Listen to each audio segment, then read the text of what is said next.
So this is the second video for the post of TGT. मैंने एक पहले भी वीडियो बनाई है जो लैंग्वेज सब्जेक्ट्स के लिए थी, और ये जो है टीजीटी मैथ्स, साइंस और सोशल स्टडीज़ सब्जेक्ट के लिए है। और मैं बता दूं, अभी मैं सिर्फ केवीएस के लिए वीडियो बना रहा हूँ, एनवीएस के लिए भी सेपरेट वीडियो बना दूंगा मैं। ठीक है, तो सबसे पहले देखते हैं, अगर हमको मैथ्स, साइंस और सोशल स्टडीज़ के लिए केवीएस में टीजीटी पोस्ट के लिए अप्लाई करना है तो क्या क्या क्वालिफिकेशंस होती हैं। Simply 4 years integrated degree course from NCT recognize university. मतलब आपके पास 4 years का इंटीग्रेटेड कोर्स होना चाहिए, मतलब ग्रेजुएशन के साथ में बीएड होना चाहिए। इसमें 50% मार्क्स तो चाहिए ही चाहिए आपको।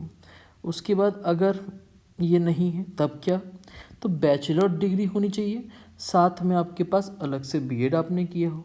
और अगर आपने बीएड नहीं किया है तो फिर आपने बीएड और एमएड का इंटीग्रेशन कोर्स किया होगा तो वो चाहिए, या फिर आपने 1 year का बीएड किया है स्पेशल एजुकेशन में तो आपको एक 6 महीने का एलिमेंट्री एजुकेशन का ब्रिज कोर्स टाइप से करना पड़ सकता है, करना पड़ेगा।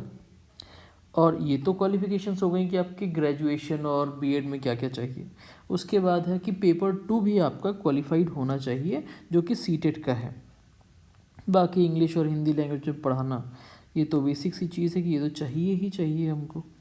ठीक है, फिर देख लेते हैं कि कौन कौन से सब्जेक्ट्स, मैथ्स में भी कौन कौन से सब्जेक्ट्स कितने सेमेस्टर थे, कितने सेमेस्टर नहीं थे, इस पे बात कर लेते हैं। तो टीजीटी मैथ्स के लिए अगर आप अप्लाई कर रहे हैं तो पहली चीज़ है कि आपके तीनों साल में से, अगर ग्रेजुएशन 3 साल का है तो कम से कम तीनों साल में तो आपके पास मैथ्स होना ही चाहिए, चाहे वो इलेक्टिव सब्जेक्ट रहा हो चाहे वो मेन सब्जेक्ट रहा हो, आपके पास होना ही चाहिए। फिज़िक्स एटलीस्ट 1 year होना चाहिए आपके पास, और केमिस्ट्री, इलेक्ट्रॉनिक्स, कंप्यूटर साइंस या स्टैटिस्टिक्स में से कम 1 साल के लिए तो होना ही चाहिए।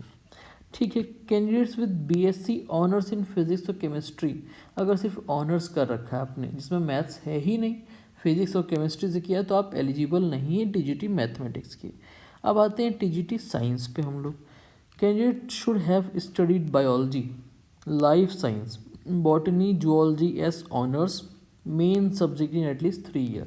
मतलब इनमें से कोई ना कोई सब्जेक्ट 3 साल कम से कम पढ़ा हुआ होना चाहिए आपने। ठीक है, देखिए जैसे अगर बायोलॉजी आपने पढ़ी है, लाइफ साइंस पढ़ी, तो साथ में आपके पास केमिस्ट्री, बॉटनी या जूलॉजी हो सकता है। और अगर आपने बॉटनी को मेन सब्जेक्ट रखा है यानी कि तीनों साल पढ़ा है तो केमिस्ट्री और जूलॉजी भी होना चाहिए। और अगर जूलॉजी आपने तीनों साल रखा है तो केमिस्ट्री और बॉटनी में से कोई ना कोई सब्जेक्ट होना चाहिए आपके पास, तभी आप टीजीटी साइंस के लिए एलिजिबल हैं। टीजीटी सोशल साइंस की बात कर लेते हैं।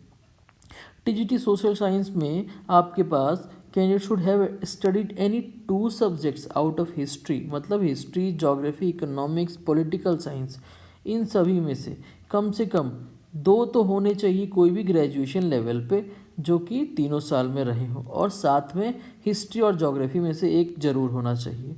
ठीक है, तो ये था TGT TGT social science, TGT science, ठीक है, और टीजीटी मैथ्स के बारे में इन्फॉर्मेशन। अब TGT computer science, music, art, physical education, work experience की एक सेपरेट वीडियो बना दूंगा।